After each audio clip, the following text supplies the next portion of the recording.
déclaration des leaders syndicaux du secteur éducation à l'aube de l'élection présidentielle du 12 avril 2025 au Gabon.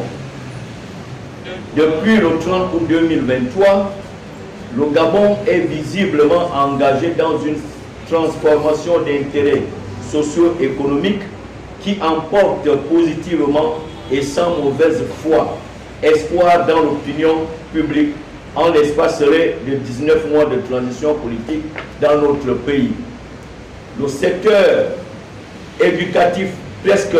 déliquescent depuis plusieurs années en arrière est souvent marqué de ce fait par d'incessants troubles sociaux, dont les suspensions abusives de salaire, les humiliations en tout genre, le mépris et les violences physiques multiformes, accomplies sous cette transition-là,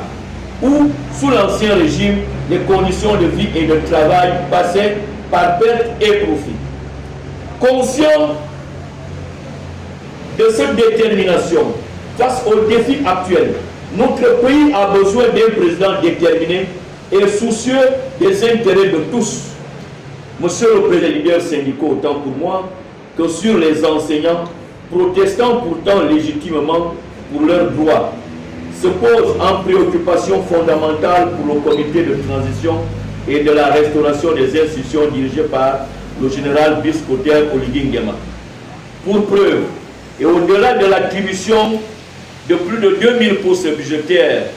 de la réhabilitation de la mémoire des illustres combattants du mieux-être éducatif, Louis Patrick Mombo, Daniel Combé-Lekambo et bien d'autres, le secteur éducatif enregistre pour le relever la reprise effective des situations administratives autrefois gelées, le regain d'intérêt au paiement progressif des rappels sols, l'intégration des bénévoles, le rétablissement des bourses aux élèves du secondaire sous l'ère Brice Clotaire Oligui Nguema, président de la transition. À ce tableau que nous souhaitons à l'avenir rayonnant s'ajoute la relance des concours ENES-ENI, où la dynamique évidente de réhabilitation et de construction d'infrastructures scolaires équipées et aux standards tels qu'en 2023-2024, la construction de 548 salles de classe, la construction des infirmeries, la construction des plateaux sportifs, la construction des cantines scolaires, la construction des espaces spécialisés, la construction des logements d'astreinte, le don de 50 logements d'astreinte à Bikele-Ziwak, la réhabilitation des logements d'astreinte au lycée Paul Ndjenje Ngochou et au lycée national Léomba. Des réalisations en cours en termes de salles de classe, de réhabilitation des lycées, de construction de nouveaux établissements et 11 lycées polyvalents dans l'ensemble du territoire. La construction de 21 complexes scolaires dans les 9 provinces sont des indices dont on peut objectivement se féliciter pour un appel massif autour de l'œuvre candidat.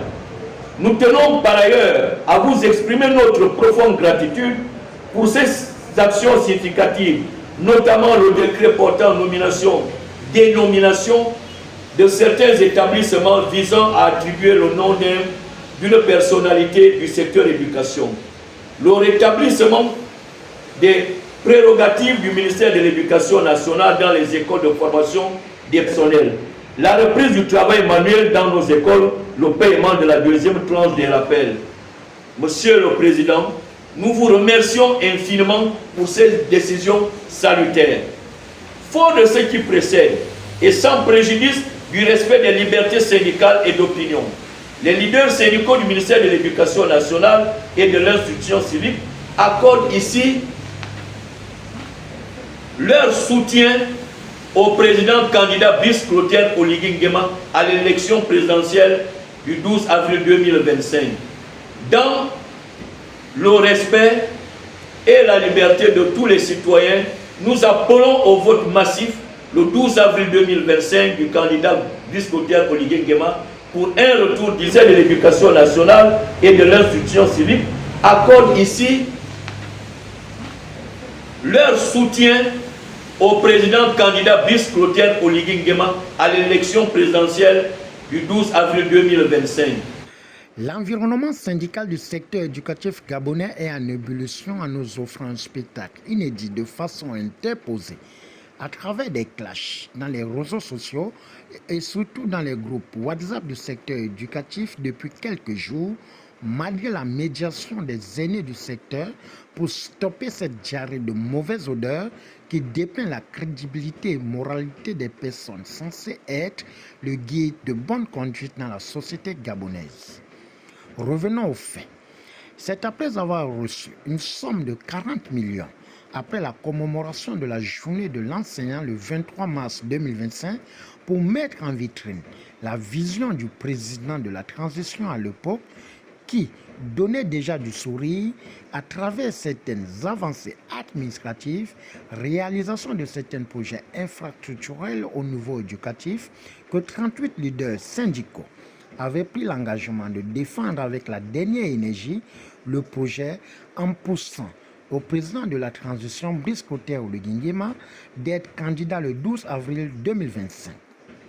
Face à la mise en place des stratégies de communication devant la presse le vendredi 28 mars 2025, une absence de certains leaders avait permis le renvoi de la communication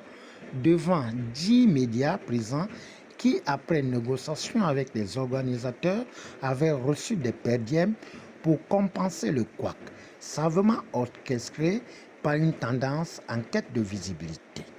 Et c'est finalement le 31 mars qu'une déclaration avait été faite, toujours en absence de l'autre tendance, qui aujourd'hui réclame la justification de la somme d'1 million, oubliant que selon notre calculatrice, cette somme d'1 million divisée par 38 leaders fera une somme de 26 315 francs CFA. Notons que selon une source, chaque leader avait reçu une somme d'1 million de francs. Au finish, ce genre de comportement cartésien doit être stoppé à la porte de la 5e République.